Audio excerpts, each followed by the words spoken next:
मंच पर हमारे साथ देश के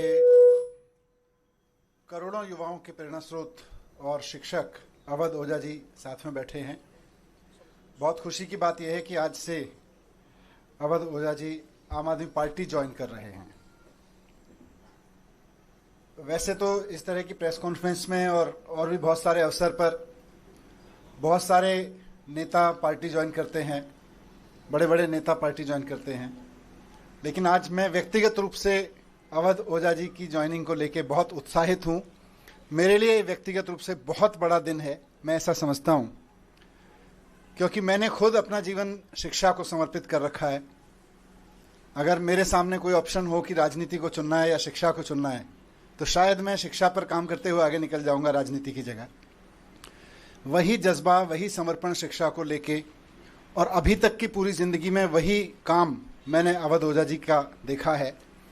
करोड़ों युवाओं को न सिर्फ प्रेरित किया है, बल्कि अपने काम से उन्होंने उनकी ज़िंदगी बदली है। और उसके अलावा भी जिस तरह का काम उन्होंने ऑनलाइन माध्यम का इस्तेमाल करते हुए किया है, तो वे एक बहुत बड़े शिक्षक हैं। आज आम आदमी पार्टी ज्वाइन कर रहे हैं। मैं उम्मीद करता हूं कि उनकी ज्वाइनिंग से हम सब बहुत एनरिच होंगे, देश का शिक्षा तंत्र बहुत मजबूत बनेगा। मैं माननीय अरविंद केजरीवाल जी, हमारे नेता और राष्ट्रीय कन्वीनर से अनुरोध करता हूं कि श्री अवध ओझा जी को फॉर्मल ज्वाइनिंग करा के पार्टी में उनका स्वागत करें।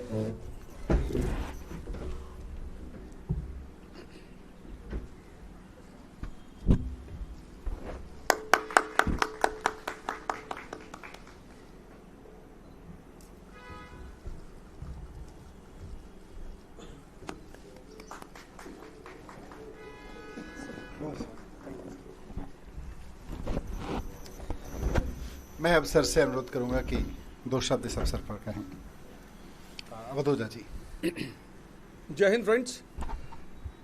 सबसे पहले मैं आम आदमी पार्टी और आम आदमी पार्टी के सर प्रमुख अरविंद केजरीवाल जी, मनीष सिसोदिया जी, सबको सहृदय से धन्यवाद देता हूं कि उन्होंने मुझे राजनीति में आकर शिक्षा के लिए काम करने का अवसर दिया है।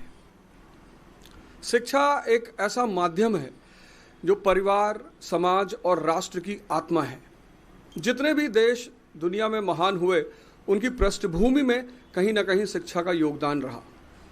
तो मैं आज अपनी इस राजनीतिक पारी की शुरुआत पर आप सबसे ये बात साझा करना चाहता हूँ। जैसा कि हमारे नेता मनीष सिसोदिया जी ने कहा कि अगर मुझे राजनीति और शिक्षा में से कुछ चुनना हो तो मैं निश्चित तौर पर शिक्षा को चुनूंगा। ऐसा ही कुछ उद्देश्य मेरा भी है और राजनीति में आकर शिक्षा का विकास मेरा सर्वोत्तम उद्देश्य है। धन्यवाद। मैं श्री अरविंद केजरीवाल जी से अनुरोध करूंगा कि वो इस अवसर पर अपने विचार व्यक्त करें। अवध ओझा जी शिक्षा के क्षेत्र में इस देश का जाना माना नाम है, जिन्होंने लाखों करोड़ों युवाओं को, बच्चों को शिक्षा दी, रोज़गार के लिए तैयार किया, प्रेरणा दी। न केवल शिक्षा, मैं इनके वीडियो देखता हूँ जिसमें वो अलग अलग तरह से युवाओं को एक अच्छा जीवन जीने के लिए भी प्रेरणा देते हैं। उनके आने से अभी तक जब भी किसी नेता को हम ज्वाइन कराते हैं तो हम कहते हैं इनके आने से आम आदमी पार्टी मजबूत होगी। आज अवध ओझा जी के लिए मैं कहना चाहता हूं कि इनके आने से देश में शिक्षा मजबूत होगी, क्योंकि आम आदमी पार्टी शिक्षा के क्षेत्र में सबसे ज़्यादा काम कर रही है।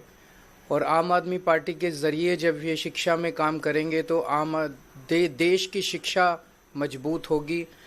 और राष्ट्र निर्माण में शिक्षा का सबसे बड़ा महत्व है, तो राष्ट्र निर्माण मजबूत होगा एक तरह से। हमारी कोशिश ये रहती है कि जिन क्षेत्रों में आम आदमी पार्टी, जो आइडियोलॉजी हमारी है, भ्रष्टाचार निरोधक, शिक्षा, स्वास्थ्य, इन क्षेत्रों में जो भी अच्छे लोग हैं जो काम कर रहे हैं, उनको राजनीति में लाया जाए ताकि राजनीति में आके वो अपना और ज़्यादा योगदान दे सकें।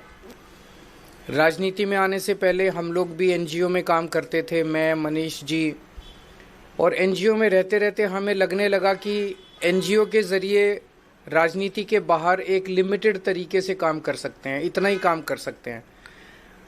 जैसे मैं सुंदर नगरी की झुग्गियों में काम करता था तो वहाँ पे 2 या 3 सरकारी स्कूल थे, उन सरकारी स्कूलों को ही ठीक कराने में पूरी जिंदगी बीत जाती है हमारी। लेकिन जब राजनीति में आए तो एक ब्रश से हमने दिल्ली के सारे सरकारी स्कूल ठीक कर दिए। तो अवध ओझा जी अब जब राजनीति में आए हैं तो वो शिक्षा के क्षेत्र में, रोजगार के क्षेत्र में खासकर एक बहुत अहम भूमिका निभाने वाले हैं, जिससे दिल्ली को और देश को बहुत फायदा होगा। तो मैं तहे दिल से अवध ओझा जी का पार्टी में स्वागत करता हूं।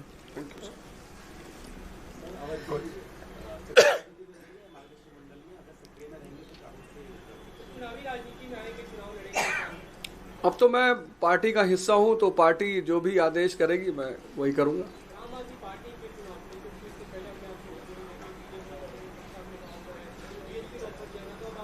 आपने आम आदमी पार्टी की जो शिक्षा का विकास धारा है, सिर्फ उसमें एक आध पॉइंट अगर आप देख लें कि 97% रिजल्ट है 12th का गवर्नमेंट स्कूल का। एक साल में तो 99% आया था।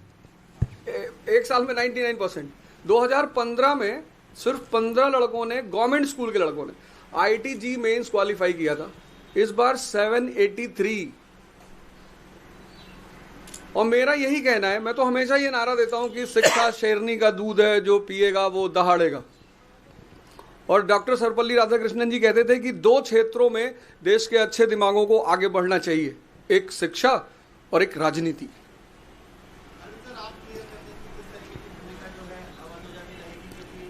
थोड़ा सा सस्पेंस बना रहने दीजिए।